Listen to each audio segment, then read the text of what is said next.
Hello and welcome. My name is Joly and I'm a watercolor artist based in the Philippines.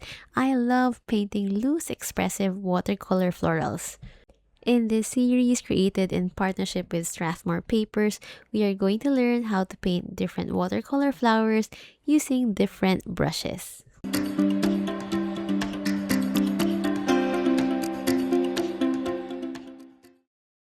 In this video, we are going to learn how to paint using the angular shader brush.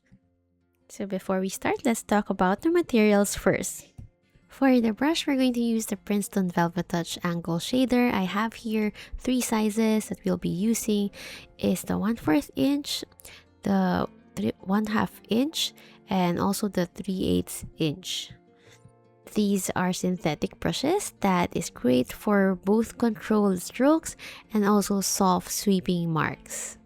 For the paint, we're going to use this Daler-Rowney Aquafine watercolors. This is a set of 48, so you have a nice range of colors for our florals.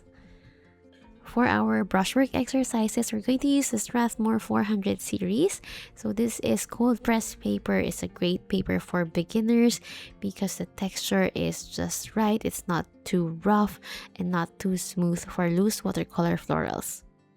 So for our final painting, we're going to use 100% cotton paper, and this is the Strathmore 500 series in a cold press paper, and also the size is 8 by 10 inches. I love that it's already pre-cut or ready cut for us. Alright, let's start painting using the Strathmore 400 series. So I have here my 1/2 inch angle shader brush. You can use any color, so we're going to start painting some thin strokes, and I'm just going to do some slicing motion using just the edge of this brush and just lightly touching it on the paper and dragging our brush. Now let's flip the brush. Now the long side is facing me and going to do some upward motions. It looks like I'm painting some grass. What's interesting about this brush is that when you just slightly move your brush to the right or to the left, you get an entirely different looking stroke and you get really nice expressive strokes. We can also drag our brush to create a broad stroke. You can do this for painting backgrounds or large washes. Now the longer side of the brush is facing me as I paint this leaf. Start with light pressure. Then slowly press your brush and then drag and lift. So it almost feels like you're following an S shape. So let's do it again. You press and then you can pull it down. You can see I'm trying to twist my brush so that I get a different shape for the leaf. To be honest, you do need to practice a lot to get used to this brush because of its unique shape. So try to let your brush twist and turn and let it face in different directions so that you have some unique leaves or petals. You can also add some wiggly strokes, just like what I'm doing here. Just create some waves as you're pressing your brush. To paint some elongated strokes, we're going to press the tip or the edge on the paper and just slightly drag it upwards, and we're not really pressing our brush too much. We want just roughly the tip or the edge of the brush to touch the paper. You can start from the top going down. So this is an important stroke that we will be using later on in our final painting. So just try to have some fun and create these nice expressive leaves. Just try to move your wrist freely. Now we can paint some petals. So the shorter side is facing me. I'm going to really press my brush to create a petal shape and then lift towards the end. Let's do it one more time. Just press and then lift. So press and do a curve motion and then lift. So you can do it 2 times to create a bigger petal. Okay, let's try it again. Let's do the first half, then next the other half just to complete this petal, and of course you can go back in and try to fix the shape of the petal. Now we can also paint some petals with some ruffled edges, so the longer side is facing away from us, and we're going to do some wavy strokes. You can see the tip of the brush is doing the work for us, so I'm just trying to make some wiggly strokes, and for the center we can just fill it in with some color.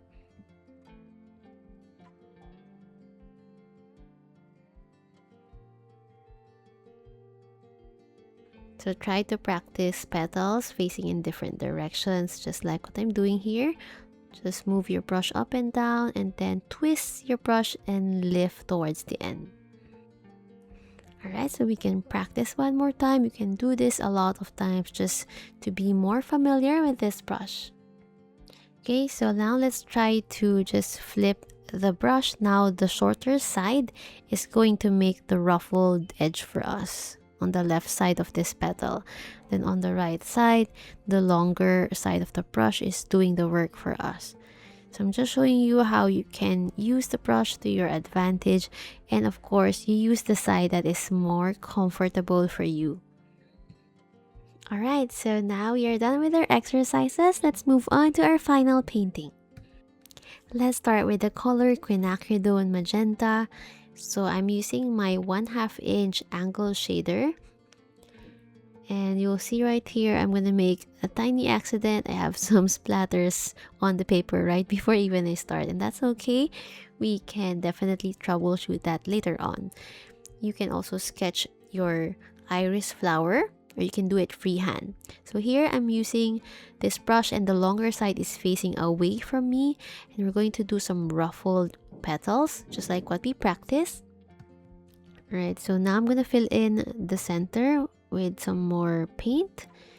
Just added some water to keep it loose, and you can go back in and just fix the shape of the petal. Now let's grab some permanent mauve. I'm going to add a petal here. Just press and then drag, then lift. As I'm lifting, I'm making sure that I have light pressure towards the end, so that I have a pointy tip. Okay, so while this flat petal is wet, we're gonna add some more permanent mauve and just let the two colors mix. Let's do another curve stroke. I'm just gonna press and then drag and go to the center of the flower. You can see I'm doing different strokes here. Some are thick, some are thin. So we have some side petals on the iris flower. I'm just gonna lay my brush flat and then try to move in an S shape. I'm going to add another petal, but I'm gonna start at the center, drag my brush and make a wiggle stroke, and then try to lift towards the end. So if they don't look alike, that's okay. It's going to make it look more organic. So right here, we're just using the flat side of the brush and just trying to create a big petal for the bottom part of this iris. Now I think I want to add some quinacridone magenta and add it right here while the base is still wet. So you want the two colors to mix. You can also grab some permanent mauve and just add it in the center to give it some depth. You can see I'm trying to just twist and turn my brush to create these nice expressive strokes. I'm barely pressing my brush onto the paper to create these nice thin curvy lines. Sometimes you'll get these happy accidents that look like the dry brush technique. Okay, to make this flower look more lively, we are going to add some permanent rose, or add any pink or maybe a little bit of red just to make the flower pop up. Let's switch to a 3/8 inch brush. I'm going to use sap green, and we're going to add the stem now using the flat side or the thin side of this brush. I'm just going to press and use this edge to create a thin stem. You can also paint some leaves.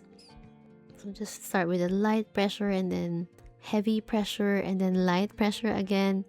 So the iris flower has long, slender leaves. Some of them are a little bit bent. So I'm gonna start here at the tip of the leaf and then press my brush, then twist, and then drag my brush down again. Just like so. And we can add some more leaves sticking out. You can see how it's so easy to create expressive leaves using this angle shader. If you want some contrast, you can mix in some indigo to your green so that you have a nice dark green color and add it to your leaves. As I'm painting these leaves, the longer side of the angled brush is facing me. Now let's add some buds to this composition. You can use the color that you use for the main flower. Just start at the tip of the bud and then press and then lift. So you can try to fix the shape as well. I'm gonna add a little bit of green at the bottom just to connect it to the main stem. So feel free to add some more leaves if you feel like you need to fill in some areas. I'm gonna add one more bud right here.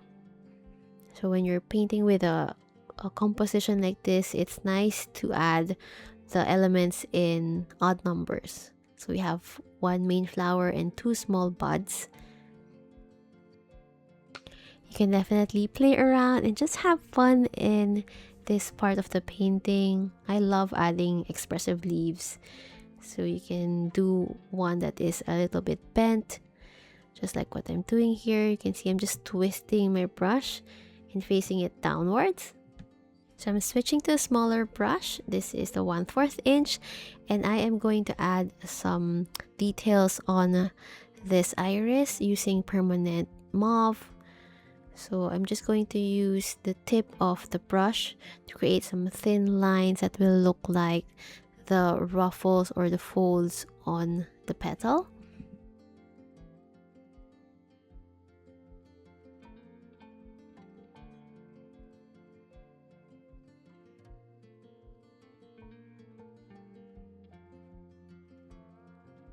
Just be mindful when you're adding a second layer.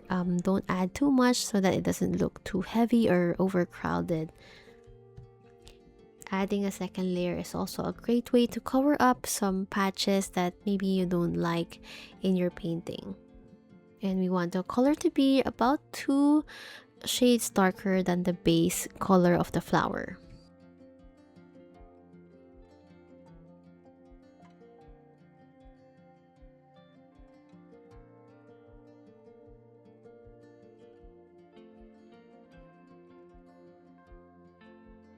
Alright, everything is looking good. We are going to grab some indigo and add some darker lines, some darker veins. And we wanted to add in the center as well, just for some more depth.